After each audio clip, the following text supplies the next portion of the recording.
Hi everyone, welcome to the weekly review of my M1 Finance dividend portfolio. Before I jump into the numbers, just want to give you some background. I am 41 years old, female, single, living in New York City. I have one child who is special needs, and I am on a journey to FIRE, which stands for Financial Independence, retire early. So my goal is to retire in my mid 40s ideally. So this portfolio is one of several investment accounts that I am working on building up aggressively to hopefully get me to my early retirement goal. So with that, the balance on the account is $253,576.74. I finally feel like I'm at the point where now I am going to start counting down to when this portfolio hits $300,000. For me personally, getting it to that 250 mark is very motivating because it means that I need $50,000 or less for it to hit 300,000. And while I don't have $50,000, or I'm not going to earn that much through the rest of the year to put that much into the portfolio to hit that goal, but it's very motivating because I'm so close. To me, this is so close to 300,000. And with my aggressive investing through the end of the year, if I don't hit it, I will come very close to it. Now, the caveat is if the stock market actually gives me like good returns, and if you're new here, this portfolio has just done horrible. It's like given horrible like returns. So if a miracle happens and somehow this portfolio actually gives me real returns, who knows? I might actually still hit that huge milestone. So this is really exciting. It takes so much to get to this point and so much hard work, so much sacrifice. You can check out my video last week, but I feel really good about getting to that 300K mark sooner rather than later. All right, let's get into the performance of the portfolio for the past week. So overall, the portfolio was up. It was up 2.46% or $6,084.28. This total gain is a bit misleading because it is counting dividends that are set to be paid out next week, but we'll go through those details. All right, I have three holdings. The first is VU, that's the S&P 500 ETF. That was up 3.51% or $6,064.58.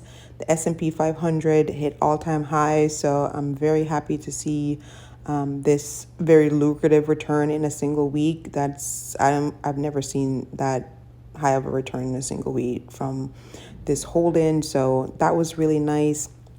SCHD continues to do horrible. It was down 0.19% or $133.37.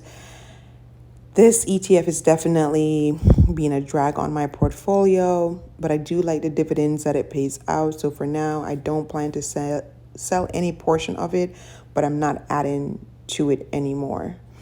And then QQQM, which tracks the NASDAQ 100, that also hit all-time highs this past week. So it was up 4.19% or $153.07. So let's go ahead and look at the activity for the past week.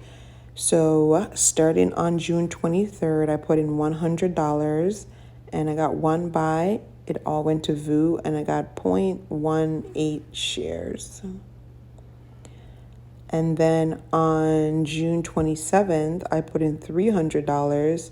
It all went to a VU and I got 0.53 shares.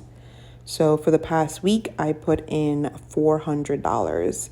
Now here on June 27th, you're seeing the Q2 dividend payout for my position in QQQM of $5.34.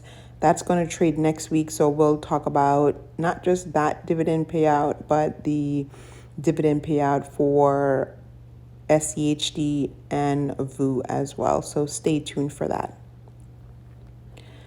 All right, so if we just look at the recap, you see here the portfolio started at $247,794.67. I added $400 to it, and then here's the real market gain. It's $5,382.07, not the 6,084, because you'll see here the dividends earned 702.21. That's counting the dividend payout that's going to happen next week for QQQM and SCHD. It hasn't even added in VU yet, so it's a bit misleading because I haven't received all of this money yet. So I would really count the gain for this past week as $5,382.07. But either way, the portfolio balance total is $253,576.74. All right, let's look at the funding. So this is how much money I've put into the portfolio to date. So for 2025, I've deposited $38,500. I'm targeting about $50,000, but who knows? I might be able to find some extra money, especially if it means that I can get this portfolio to $300,000 by the end of 2025. That would be so cool. All right, let's look at the overall holding. So portfolio is overall up 13.11%, or $29,385.90. Gosh, I don't want to say like this return is so horrible, but it is so horrible. Just given the size of this portfolio and how long I've had it, is just to have only earned $29,000 on a portfolio that has a cost basis of $224,000, to me is not impressive, but it is what it is. That's where I am. Let's look at the three holdings. So VU, that is overall up 16.16%, or $24,911.83. I'm actually really happy with the overall return of VU now. This is the first time ever in the history of me owning this portfolio that I would say I'm very happy with this overall investment return. Of course, I would like to see it go higher, but if it stayed at 16% indefinitely, I would be very happy with it. Next, we'll see SCHD. It's up overall 6.18%, or $4,116.66. SCHD is just such a horrible performer. It continues to just not do well, continues to drag the portfolio down. So as you see, it's dragging down the total return average on this account. Again, I'm frustrated with it. I'm annoyed with it, but I do like the dividends, and I do think they will be valuable to me in early retirement. So I'm not yet ready to just completely sell my position in SCHD and put it all into VU. And then QQQM is up 10.36%, or $357.41. I know the tech stocks have had a rally, and QQQM is primarily tech, but even this ETF is outperforming SCHD. And I've had the QQQM for less than a year. I've had SCHD for almost 5 years. It just goes to show just the stark difference in the performance of the two ETF. I understand SCHD's dividend focus, not necessarily growth, and QQQM is like extreme growth oriented. So I understand that, but I just find it hilarious that something that I've held for 5 years is performing worse than something that I've held for less than 1 year. So again, very disappointed in SCHD, but I'm hoping over time I'll bring you back to the main page of the portfolio to continue to reduce the position of SCHD in my portfolio. So not selling anything, but not putting any new money into it, so that its percentage of my total portfolio continues to be reduced. So if you look here, you see right now VU is 70.6% of my portfolio. My target is to get it to 85%. SCHD is currently 27.8%, and I just want to reduce again its percentage up as part of my total portfolio. so that its horrible performance doesn't drag this portfolio down into the dumps.